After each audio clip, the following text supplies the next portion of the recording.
नमस्कार, आप देख रहे हैं बहस बिहार की और मैं हूं आपके साथ विभा उपाध्याय। नीतीश कुमार ताबड़तोड़ मुलाकात कर रहे हैं, अपनी पूरी ताकत झोंक कर विपक्ष को एकजुट करने की मुहिम में जुटे हैं। लेकिन नीतीश कुमार की ये मुहिम रंग लाएगी या आधार में लटक जाएगी, ये सवाल बिहार के सियासी गलियारे में खूब चर्चाओं में है। बीजेपी इसे हवाई बताने में पूरी शिद्दत से जुटी हुई है। रविवार को नीतीश कुमार और तेजस्वी यादव ने दिल्ली के मुख्यमंत्री अरविंद केजरीवाल से मुलाकात की थी और जब मीडिया के सामने केजरीवाल आए तो उन्होंने विपक्ष की एकजुटता पर कुछ नहीं कहा। केजरीवाल ने ममता बनर्जी से आज मुलाकात की, उद्धव ठाकरे से जाकर मुलाकात करते नजर आए, लेकिन केंद्र की नीतियों पर विरोध में समर्थन जरूर मांगा, लेकिन विपक्षी एकता के मसले पर कुछ नहीं कहा। सवाल यही और सवाल कई कि क्या नीतीश कुमार के सिर्फ कोशिश से विपक्ष एकजुट हो पाएगा? कांग्रेस सभी क्षेत्रीय दलों के लिए त्याग कर पाएगी? क्या सभी अपनी अपनी महत्वाकांक्षाओं को दरकिनार कर छोड़कर एकजुट हो पाएंगे ताकि मोदी के सामने एक मजबूत विपक्ष खड़ा किया जा सके? ये वो चुनौतियां हैं जिनसे निपटना नीतीश कुमार के अकेले के लिए संभव नजर नहीं आता, लेकिन उनकी कोशिश पूरी है। वो चाहते हैं कि एक मजबूत विपक्ष बने और इसीलिए इसके लिए लगातार प्रयास भी उनकी तरफ से किए जा रहे हैं। आज चर्चा इसी विषय पर कि विपक्षी एकता की मुहिम में नीतीश कितना आगे बढ़े।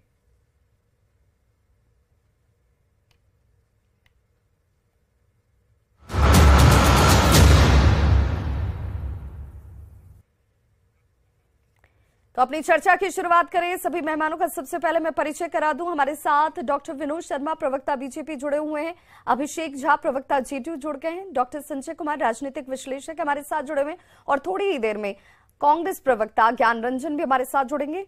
फिलहाल सभी का बहुत बहुत स्वागत है इस चर्चा में। और सबसे पहले अभिषेक, मैं आपसे ही जानना चाहूंगी, नीतीश कुमार की मंशा पर सवाल नहीं है, नीतीश कुमार की कोशिश में भी कोई कमी नजर नहीं आती। वो अपनी तरफ से हर संभव कोशिश कर रहे हैं ताकि सभी दलों को ये समझाया जा सके, बताया जा सके कि आप अपनी महत्वाकांक्षाओं को त्यागिए, छोड़िए और इस वक्त आपके सामने सिर्फ गोल एक ही होना चाहिए, कैसे मोदी को रोका जाए, कैसे इस विजय रथ की जिसकी चर्चा बीजेपी बार बार करती रहती है उस पर रोक लगाई जाए। लेकिन क्या सिर्फ नीतीश कुमार की कोशिश से संभव होगा?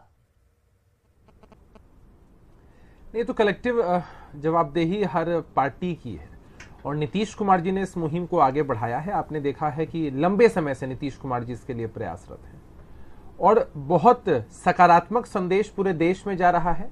विपक्ष के जो प्रोमिनेंट नेता हैं उनसे मुलाकातें हो रही हैं। मीडिया के सामने जब वो लोग भी आते हैं तो नीतीश कुमार जी की तारीफ करते हैं, उनके इस अभियान की तारीफ करते हैं, समर्थन की भी बात करते हैं। आपके पास कई ऐसे उदाहरण हैं। अरविंद केजरीवाल जी कभी गठबंधन की राजनीति में विश्वास नहीं करते थे। हमेशा उनकी पार्टी का स्टैंड यही रहा है, लेकिन अभी भी मीडिया से मुखातिब होकर उन्होंने कहा है कि भाई विपक्षी एकजुटता देश के लोकतंत्र को बचाने के लिए, देश को प्रगति के पथ पर अग्रसर करने के लिए अति आवश्यक है। इसी क्रम में उनकी मुलाकात शरद पवार जी हों, महाराष्ट्र के जितने वरिष्ठ नेता हों, शिवसेना के प्रमुख उद्धव ठाकरे जी हों, अखिलेश यादव जी हों, ममता बनर्जी जी हों, सबसे हुई है। और जैसा कि हमारे राष्ट्रीय अध्यक्ष आदरणीय ललन सिंह जी ने बताया है कि बहुत जल्द एक बड़ी बैठक विपक्ष के सभी प्रोमिनेंट नेताओं के साथ होगी और उसी में विपक्षी एकजुटता की जो रूपरेखा है वो तय की जाएगी। किसी को तो बीड़ा उठाना पड़ता है ना विभाजी, किसी को तो शंख फूंकना पड़ता है और कोई पहल करता है, लेकिन कलेक्टिव रिस्पॉन्सिबिलिटी हम इसे मानते हैं और हमें लगता है कि हर एक जो विपक्षी पार्टियां हैं वो यही चाहती हैं कि जिस तरह का तानाशाही शासन पूरे देश में देखने को मिल रहा है, किस तरह से स्वायत्त संस्थाओं का दुरुपयोग हो रहा है, बुनियादी मुद्दों की चर्चा नहीं होती, जनता त्राहिमाम कर रही है और विदेशों का दौरा हो रहा है। इन सब परिस्थितियों के बीच लोकतंत्र को मजबूत करने के लिए, देश को एक मजबूत सरकार देने के लिए यह पहल अति आवश्यक है और सकारात्मक दिशा में अति आवश्यक है। तो कल भी मुलाकातों का दौर रहा था और आपको आने वाले समय में और वृहद तस्वीर दिखाई पड़ेगी, जबरदस्त तस्वीर दिखाई पड़ेगी। बिल्कुल, हमारे साथ इस वक्त ज्ञान रंजन जी भी जुड़ चुके हैं। बहुत स्वागत है ज्ञान रंजन जी का, प्रवक्ता कांग्रेस हमारे साथ जुड़े हुए हैं। ज्ञान रंजन जी, सवाल यही कि अभिषेक ये कह रहे हैं कि हम सब की कोशिश यही कि हम सब एक साथ आ जाएं और तभी तो एक मजबूत कोशिश जो है वो सफल होती हुई नजर आएगी। लेकिन सवाल ये कि दारोमदार आपके ऊपर है, नेतृत्व को लेकर कई सवाल हैं, त्याग को लेकर आपकी तरफ सब लोग टकटकी लगाए निगाहों से देख रहे हैं कि भाई कांग्रेस क्या 1:1 वाले फॉर्मूले पर राजी होगी, क्या वो त्याग करेगी, जहां पर वो कमजोर है वहां पर क्षेत्रीय दलों को वो आगे रखेगी। ये बड़ा दिल तो आपको दिखाना पड़ेगा, आप तैयार हैं इसके लिए? देखिए विभा जी, बड़ा दिल तो कांग्रेस का है, और कांग्रेस आज नहीं पहले भी बहुत बार उदारता दिखा चुकी है। इसमें कहीं जरूरत शक की एक पैसा गुंजाइश नहीं है। पहली बार तो मेन कांग्रेस फ्रंट के लिए बिल्कुल, दिखाना है ना। हाँ बिल्कुल बिल्कुल। देखिए विभा जी, इसी बात को मैं पूरा बात कंप्लीट करना चाहता हूँ। मुझे कुछ समय दिया जाए बिना टोके।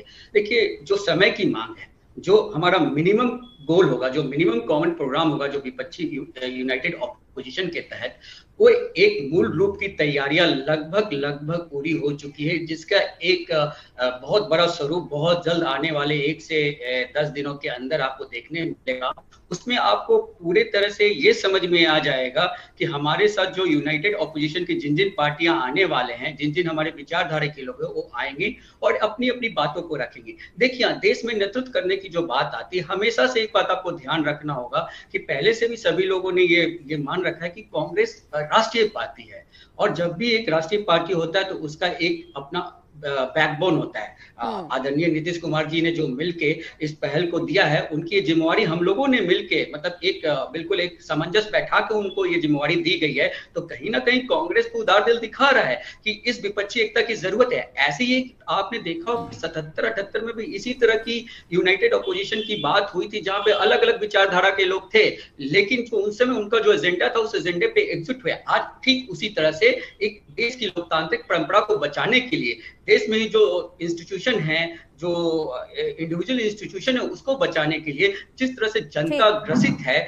जिस तरह से युवाओं को सपने दिखा के, ग्रेजुएट युवाओं को सपने दिखा के जो उन्हें पकौड़ा तलने के लिए प्रेरित किया जा रहा है नौकरी की बजाय, इन सब चीजों से एक बाउंडर रूप ले चुका है, एक कंपाउंडर रूप ले चुका था। इसीलिए हम जानते हैं। हाँ, बोला जाए। दूसरा सवाल मेरा ये कि आपने कहा कि हम तो तैयार हैं, और कई बार कई मौकों पर हमने तो ये साबित किया कि हम बड़ा दिल दिखाते भी है, त्याग भी करते हैं, और अभी भी ये बहुत बखूबी कांग्रेस भी समझ रही है और सभी दल समझ रहे हैं। तो मेरा सवाल ये कि हर एस्पेक्ट्स पर आपने चर्चा की होगी और आगे भी कई दौर में बैठकों में किया जाएगा।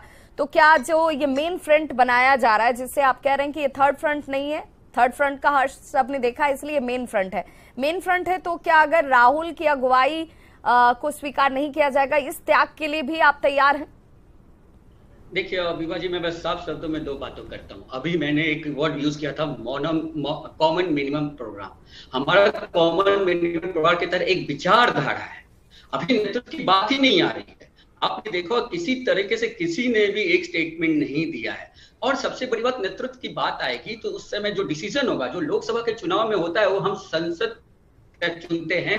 उस संसद की जो प्रक्रिया होती है, वो सांसद एक चुनते हैं, उसके बाद प्रधानमंत्री की चुनाव होती है, जो हमारे लोकतांत्रिक ढांचे का जो तरीका है। मैं आपको फिर से ये बात कहता हूँ साफ शब्दों में, हर पार्टी लोग चाहते कि मेरा नेता का इच्छाएं पूरी हो, हमारी नेता सर्वमान्य पद पे बैठे, ये अलग चीजें हैं। लेकिन जब राष्ट्र के प्रति जब हम बलिदान करते हैं, राष्ट्र के प्रति, और कांग्रेस तो बलिदान के नाम से पहले से ही जानी जाती है, लेकिन आपको ये देखना होगा कि हमारी क्या पोजीशन है यूनाइटेड ऑपोजिशन। पहले आंकड़े तो आने दीजिए।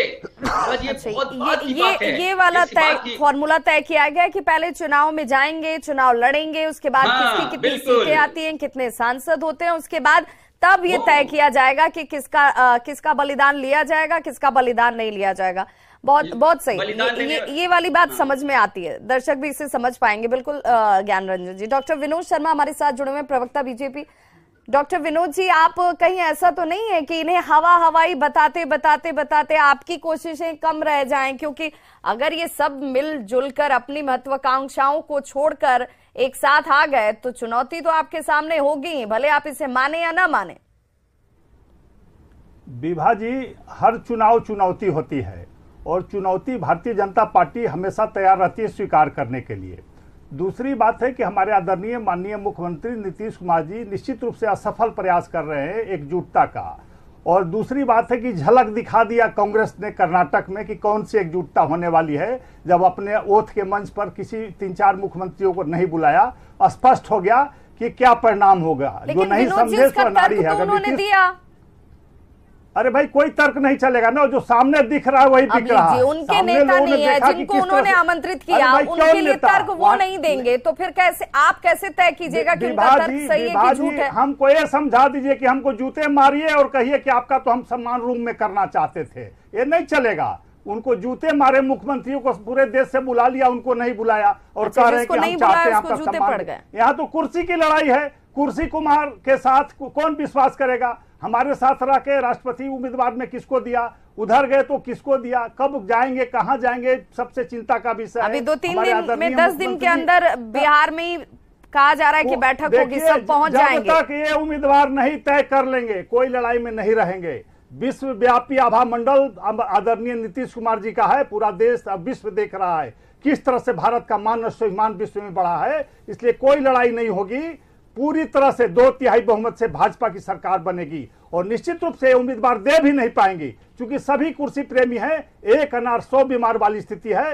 नीतीश कुमार जी ने क्या कहा, शरद पवार जी सबसे सीनियर हैं, इनको बनाना चाहिए। कांग्रेस के प्रवक्ता प्रमोद कृष्ण जी ने क्या कह दिया कि प्रियंका गांधी जी को मान लेना चाहिए सबको। जयराम रमेश जी राहुल गांधी की बात कर रहे हैं, कैसे एकता होगी? ये संभव नहीं है। और अपना पार्टी अस्तित्व समाप्त करके केजरीवाल जी, ममता दीदी और केसीआर जैसी पार्टियां कांग्रेस के मंच पर नहीं जाएंगी क्योंकि उनका अस्तित्व समाप्त हो जाएगा। कोई भी राजनीतिक दल अपना अस्तित्व समाप्त नहीं करता है। हाँ, कहीं नीतीश कुमार जी कांग्रेस में विलय कर जाएं और मुख्यमंत्री के जगह प्रधानमंत्री की लेकिन आप लोगों ने इतना दबाव बना दिया, ईडी सीबीआई, इसका इतना दबाव बना दिया है कि हो सकता है कि सभी के सभी उन तकलीफों को सह भी लें। विभा जी, ईडी और सीबीआई भाजपा ने नहीं बनाया है, कांग्रेस शासनकाल में नहीं, आपके ऊपर तो ये आरोप बार-बार लगते रहे ना। उस समय चूंकि पक्षपात होता था, हमारे समय पक्षपात नहीं होता है, कोई भी गलत हो गए। हमारे आदरणीय प्रधानमंत्री ने पहले ही कह दिया था कि न खाएंगे न खाने देंगे। लेकिन इन लोगों ने तो एक लाइन दिया है ना कि भारत के लिए साथ लड़ेंगे, साथ खड़े रहेंगे। खड़े रहेंगे तो देख रहा है, मैंने कहा ना कि झलक दिखा दिया, नहीं समझे सो नाड़ी है, वो तो कांग्रेस ने दिखा दिया कि क्या उसके मन में है। धक्के मार के कांग्रेस पार्टी चाहे कि हम प्रधानमंत्री बने, जो संभव नहीं है क्योंकि ये लड़ने की स्थिति में नहीं है। प्रधानमंत्री का मुकाबला नरेंद्र मोदी जी का कोई करने की स्थिति में नहीं है। किसका आपको ये लगता है कि चेहरा नहीं देंगे, विकल्प नहीं देंगे, अगर कोई चुनौती नाम के साथ सामने पेश नहीं होगी नरेंद्र मोदी के, तो फिर कोई लड़ाई ही नहीं है? क्यों जनता विश्वास करेगी भाई? आप कहां क्या करेंगे, कोई चर्चा है क्या? आप आकंठ भ्रष्ट कर रहे हैं ईडी सीबीआई, क्यों नहीं ईडी सीबीआई काम करेगी? एजेंसियां काम करना बंद कर दें आपके आरोप के चलते, ऐसा नहीं होता है। आप गलत करेंगे, चाहे हमारे पार्टी के हो चाहे दूसरे पार्टी के, चुनाव के दौरान ये एजेंसियां ज्यादा एक्टिव हो जाती हैं।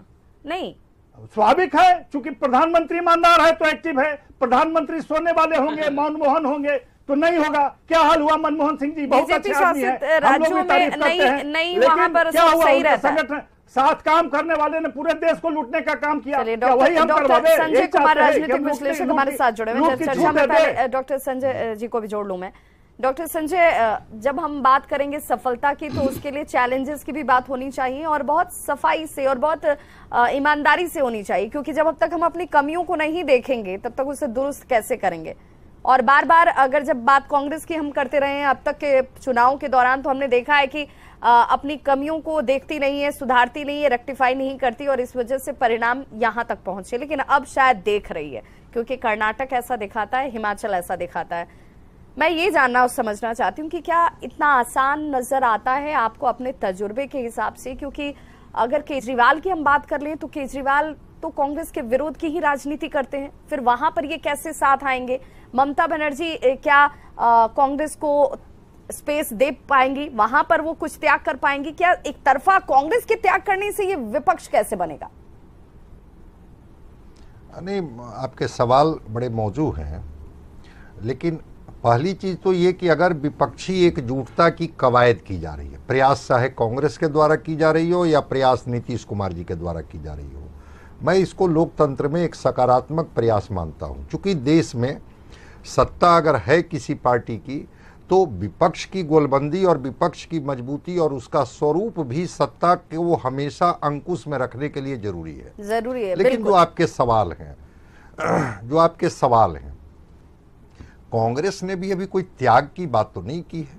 अगर त्याग की बात होती तो जो बंगलोर में जो इनका ये हुआ, ओथ हुआ, उसमें ये जाते नहीं जाते, लेकिन अरविंद केजरीवाल, केसीआर और जगन मोहन को निमंत्रण मिलता, उन्हें नहीं बुलाया गया। कांग्रेस तो वहां पर अपने को किनारे कर ली। अगर कांग्रेस बड़ा दिल दिखाती और इस मूड में आ जाती कि भाई हम अपनी जो कमियां हैं या जो कमजोरियां हैं उसको हम दूर करेंगे, लेकिन हम लड़ेंगे बीजेपी से। दूसरी बात, दो पक्ष है, क्या कांग्रेस त्याग करने की स्थिति में है या क्षेत्रीय पार्टियां त्याग करने की स्थिति में हैं? त्याग तो दोनों को करना होगा। अगर केसी त्यागी बोल रहे हैं कि हम तय करेंगे कि भारतीय जनता पार्टी के खिलाफ एक सर्वसम्मत उम्मीदवार होगा, क्या कांग्रेस इसके लिए तैयार होगी कि क्षेत्रीय पार्टियों के लिए वो अपना सीट छोड़ देगी, या क्षेत्रीय पार्टी इतना बड़ा दिल दिखाएगी कि वो कांग्रेस के लिए अपना सीट छोड़ देगी कि भाई ये सीट आप मजबूत हैं, आप लड़ लीजिए, भारतीय जनता पार्टी को हरानी है?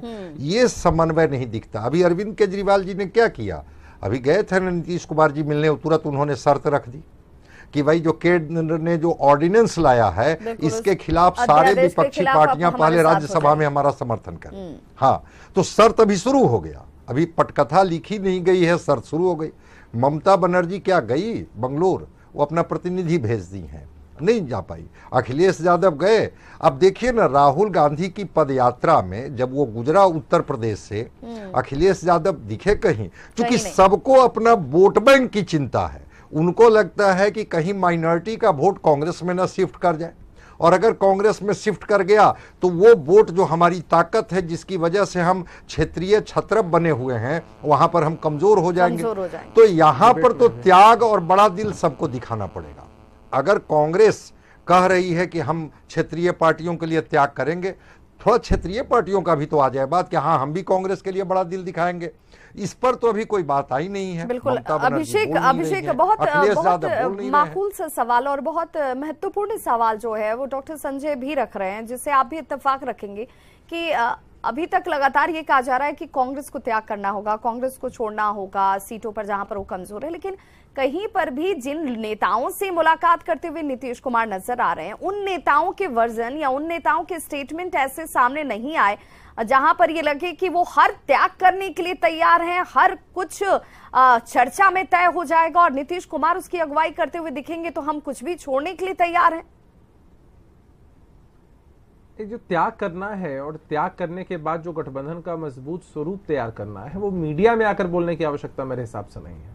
और किसी भी बड़े लक्ष्य की प्राप्ति के लिए जो गठबंधन का स्वरूप तैयार हो रहा है, बिना त्याग के नहीं हो सकता है। और सिर्फ यही बात नहीं है कि कांग्रेस पार्टी को ही त्याग करना पड़ेगा, जो भी पार्टी जिस भी स्थिति में है उनको उस हिसाब से त्याग करना पड़ेगा। आप ही जरा सोचिए कि नीतीश कुमार जी की मुहिम नहीं होती, उनकी सोच नहीं होती, तो बिहार में जिस तरह से नीतीश कुमार जी ने 7 पार्टियों को मिलाकर महागठबंधन का स्वरूप तैयार किया है, इतनी सारी पार्टियां एक साथ हैं, सबका समावेश है, सबकी बातें सुनी जाती हैं। ठीक उसी तरह से देश के स्तर पर भी शुरुआती दौर है, प्राइमा फेशिया बहुत सारी चीजें आती हैं, लेकिन जब मिलते बैठते हैं लोग, एक टेबल टॉक होती है, तब सभी चीजों का समन्वय बन जाता है और एक मजबूत गठबंधन तैयार होगा। और क्या करने के लिए टेबल टॉक क्या बिहार में होगा? हमारे राष्ट्रीय अध्यक्ष आदरणीय ललन सिंह जी ने तो कहा है कि एक तारीख और स्थान, समय, यह सब कुछ बता दिया जाएगा। अभी कुछ भी कहना अप्रत्याशित होगा। हमें लगता है थोड़े वक्त का इंतजार करना चाहिए। आप लोगों के माध्यम से ही ये बातें जनता तक जाती हैं, आगे भी जाएंगी। बिल्कुल ज्ञान रंजन जी, चूंकि ये बात तो सामने आ गई, आपने कहा कि हमने तो सब कुछ त्याग किया हुआ है, हम तो दिखा भी रहे हैं बड़ा दिल, लेकिन जिन सवालों की तरफ संजय जी ने ध्यान आकृष्ट कराया, उन्होंने कहा कि फिर वो एक समन्वय वाली बात, वो एक मैसेज वाली बात, क्योंकि राजनीति में संदेश बहुत मैटर करता है। फिर जब बेंगलुरु में शपथ ग्रहण चल रहा था, वहां पर कुछ लोगों को इनवाइट ही नहीं करना, ये किस तरह की स्ट्रेटेजी आप लोग तैयार कर रहे हैं? देखिए विभा जी, जिस कर्नाटका की आप नाम ले रहे हैं, उस कर्नाटका ने पूरे देश को एक संदेश दिया, और उसी कर्नाटक के परिप्रेक्ष्य में एक बात बताना चाहता हूँ। इलेक्शन से पहले हमारे देश के आदरणीय प्रधानमंत्री मोदी जी ने लोगों को कहा कि मुझे देख के वोट दीजिए, मेरे चेहरे को देख के वोट दीजिए। तो वहां पे भाजपा की अगर हार होती है तो कहीं ना कहीं वहां पे हमारे देश के प्रधानमंत्री चेहरा को नकारा गया है। इस बात को आप समझिए, और वहां से एक बहुत स्ट्रॉन्ग मैसेज दी गई। सब लोग समझ गए ज्ञान रंजन जी, ये बात तो सब वही मैं आपके सवाल पे आ रहा हूँ, मैं बता उससे लिंक कर रहा हूँ। आप चीज को समझिए कि वहां से एक मैसेज गया। तो इस तरह से जो बीजेपी आरोप प्रत्यारोप लगा रही है कि वो अलग है। अब रही बात जिस तरह की आप बात बता रहे हैं, हमने उन लोगों को सभी को भेजा। अगर अखिलेश यादव जी नहीं आते, उनकी कोई व्यवस्था हो गई, तो ये देखिए छोटी, जब बड़ा लक्ष्य प्राप्ति होना तो छोटी छोटी आप खुद समझ गए। मैं आपको नहीं, मैं आपको कुछ और बोल रहा हूँ। आप मेरी अखिलेश यादव जी की बात पे आया हूँ, मैं उस बात पे भी आऊंगा। विभा जी आप सुनिए तो सही मेरी बात को प्लीज। ममता बनर्जी को आपने बुलाया था ना? ममता बनर्जी को हमने बुलाया था तो उन्होंने अपनी एक प्रतिनिधि को भेजा, राइट, भेजा। अखिलेश यादव जी को भेजा गया तो आए ना। अब केजरीवाल जी और केजरीवाल जी अगर नहीं आए हैं, उनको इन्विटेशन नहीं किया है, तो कुछ चीजें हैं जो समय के साथ होगा। बहुत टफ काम है। अच्छा चलिए, अभी है समय, बहुत सही बड़ी बात है। हाँ, टेबल टॉक पे जैसे पहले आप लोग कैसे क्या लगाते थे कि नीतीश कुमार जी कांग्रेस की पार्टी से लोग नहीं मिल रहे, कब वो चेहरा आएगा, कब वो फोटो आएगा। फोटो भी आया, चेहरा भी आया, मीटिंग भी हुई, अब दूसरी बार भी मीटिंग हो गई, कितनी विपक्षी दलों से मिल। चलिए, हमारे सवाल उठाने से ये सब कुछ जल्दी जल्दी हो रहा है, तो आप लोग मिल रहे हैं, तो ये अच्छी बात है। बहुत अच्छी बात है, बहुत अच्छी बात है विभा जी। आप सवाल उठाते रहिए और हम मुखर होकर इसका जवाब देंगे। चलिए, बहुत बहुत शुक्रिया। हम उस दिन का भी इंतजार करेंगे और चाहेंगे कि बिहार में ही ये मुलाकात हो, ताकि उन खबरों को और उन तस्वीरों को भी हम बड़ी प्रमुखता से दिखा पाए। फिलहाल वक्त निकालकर हम